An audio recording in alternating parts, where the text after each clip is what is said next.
মোবাইলে কথা বলার সময় অনাকাঙ্ক্ষিতভাবে ধ্রুবর সাথে ধাক্কা লাগলো লাবণ্যর। স্বাভাবিক ধাক্কা লাগলেও মানা যেত। ধাক্কাটা ছিল অস্বাভাবিক, একমাত্র লাবণ্যর কাছে। কেননা ধাক্কাটা লাবণ্যর বুকের নরম অংশে গিয়ে লেগেছে। চোখ বন্ধ করে ব্যথা সহ্য করার প্রয়াস করল লাবণ্য। ধ্রুব ততক্ষণে লাবণ্যের দিকে ফিরে তাকিয়েছে। সেও ব্যথা পেয়েছে, তবে লাবণ্যর মতো বুকে নয়, পিঠে। লাবণ্য বুকে ব্যাগ চেপে ব্যথা সহ্য করতে থাকলো, কিন্তু কতক্ষণ সহ্য করবে? ব্যথাটা তো লেগেছে শরীরের এমন অঙ্গে যেখানে জনসম্মুখের সামনে ছোঁয়া অসম্ভব। বাড়িতে থাকলে এতক্ষণে মেঝেতে শুয়ে কান্না করত লাবণ্য। লাবণ্য ব্যথার কথা তখনই ভুলে গেল যখন দেখল ধাক্কা খাওয়া মানুষটা আর কেউ নয়, বরং লাবণ্যর বড় ভাইয়ের বন্ধু ধ্রুব, যিনি সুদর্শন পুরুষ হিসাবে অত্র এলাকায় পরিচিত। লাবণ্যকে দেখলেই যার মুখনিসৃত লাবণ্যী ডাকটা ভেসে আসে, যার থেকে লাবণ্য প্রচণ্ড রকমের দূরত্ব রেখে চলে। আশফাক ইউনুস ধ্রুব নামটা শুনলেই লাবণ্য দৌড়ে পালায়। লাবণ্যদের বাড়িতে আসলে জেরের উপর রাখে। এজন্যে ধ্রুব বাসায় আসলে লাবণ্য নিজেকে ঘরবন্দি করে রাখে। আজ ৩২ দিন পর ধ্রুবর সামনাসামনি আসা লাবণ্যর। লাবণ্যর ব্যথাযুক্ত অঙ্গের দিকে ভ্রুযুগল কুঁচকে তাকিয়ে রয়েছে। ভয়ে আড়ষ্ঠভাব বাসা বেঁধেছে মনে। কাচুমাচু নয়নে ধ্রুবকে দেখে এক নিঃশ্বাসে বলল, পিছনে আপনি আছেন জানলে কখনোই ধাক্কা খেতাম না। এবারের মতো ক্ষমা। জানলে বেশি করে ধাক্কা দিতে, তাই না লাবণ্যী?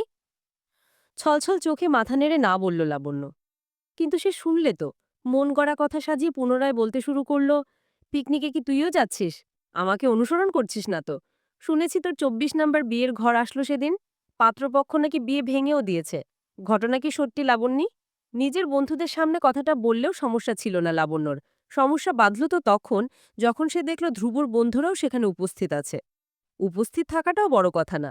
সকলেই উদ্গ্রীব হয়ে লাবণ্যর উত্তরের আশায় তাকিয়ে আছে। লাবণ্য হ্যাঁ বললে সকলে বিশ্বাস করবে। ফোঁস করে নিঃশ্বাস ফেলল লাবণ্য। ব্যথা অনেকটাই কমে এসেছে। চাপ লাগলে ব্যথা করবে। ব্যথিত ভঙ্গ হৃদয় আড়াল করে শুধালো, ঘটনা সত্যি? ধ্রুবর বন্ধুরা একসাথে আহারে বলে উঠল। সিয়াম বলল, তোমার জন্যে ভালো কেউ আছে লাবণ্য। মান্নান বলল, এত রূপসী মেয়েটার বিয়ে ভাঙা ভালো লক্ষণ বলে মনে হচ্ছে না। তৃপ্তি বলল, বয়স কম, তাই পাত্রপক্ষ পছন্দ করছে না। লাবণ্য শুনেই গেল, নত মাথা দুলিয়ে চলে যেতে চাইল। ধ্রুবা এতক্ষণ মজা নিচ্ছিল। লাবণ্যকে চলে যেতে দেখে বলল, আমার তো লাবণ্যের হাবভাব সুবিধা লাগছে না। একটা মেয়েকে এতবার রিজেক্ট করার কারণ অবশ্যই আছে। এই লাবণ্যী, তুই কি পাত্রপক্ষের সামনে সাজগোজ ছাড়াই চলে যাস? লাবণ্যর চলে যাওয়া হলো না। পিছনে ফিরে উত্তর দিল, সেজে গুছে যাই, ছোট ফুপু সাজিয়ে দেয়। ধ্রুব সজোরে তালি দিল, কণ্ঠে তার উৎফুল্লতা। যেন এই মুহূর্তে কঠিন অঙ্কের সমাধান করতে পেরেছে মনে হলো তার। এই জন্যই তো বলি, পাত্রপক্ষ কেন বারবার বিয়ে ভেঙে দেয়? সাজলে তোকে যে শেওড়া পায়ার পেতনির মতো লাগে, এ কথা কেউ বলেনি? বলবেই বা কিভাবে? কেউ কি আমার মতো তোকে খুঁটিয়ে খুঁটিয়ে দেখে নাকি? লাবণ্য এবার মাথা উঁচু করে ধ্রুবর দিকে তাকালো। তার তাকানোতেই হাজারো প্রশ্নের উত্তর মিলল। শেষোক্ত কথাতেই সে আটকে গেল।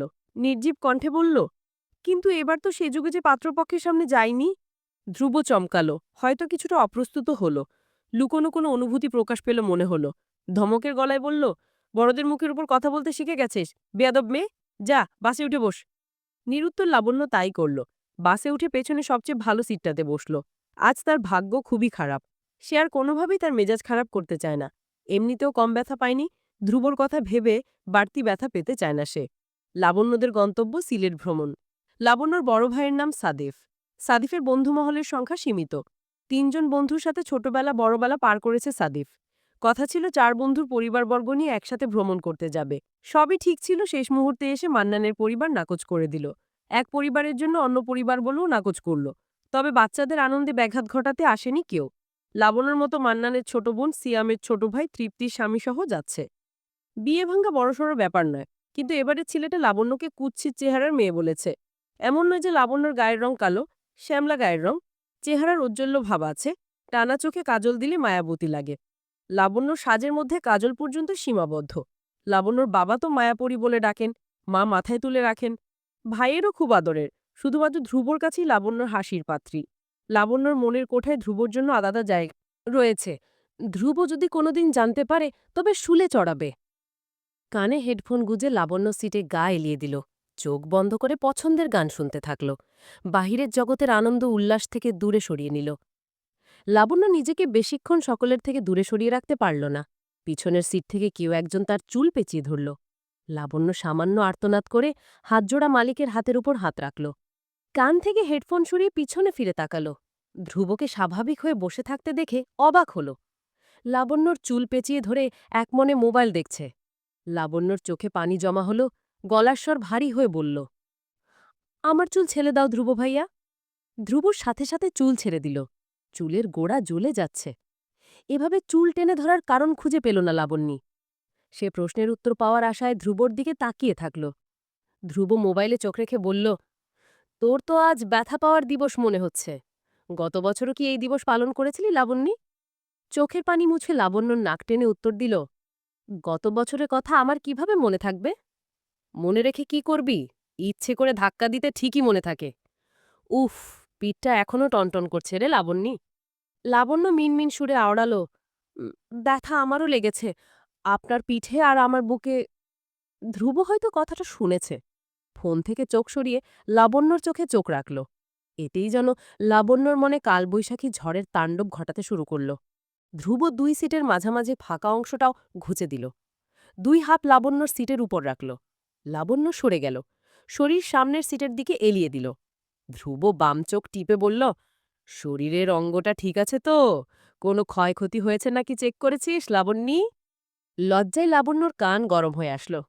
সে ধ্রুবর দিক থেকে আঁখ ফিরিয়ে জানালার বাহিরে তাকাল। মুখ নিঃসৃত হল ছি শব্দ। ধ্রুব হাসতে লাগল।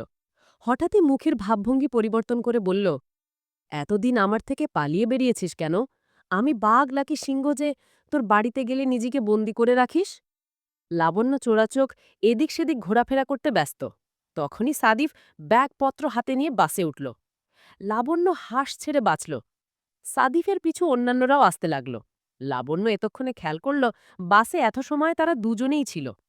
সাদিফ এসে ধ্রুবর কোলে ব্যাগ পোটলা ছুড়ে দিয়ে লাবণ্যর পাশে বসে বলল, বলেছিলাম খেয়াল রাখতে, লাবণ্যকে ভয় দেখাতে তোকে পাঠাইনি ইডিয়েট।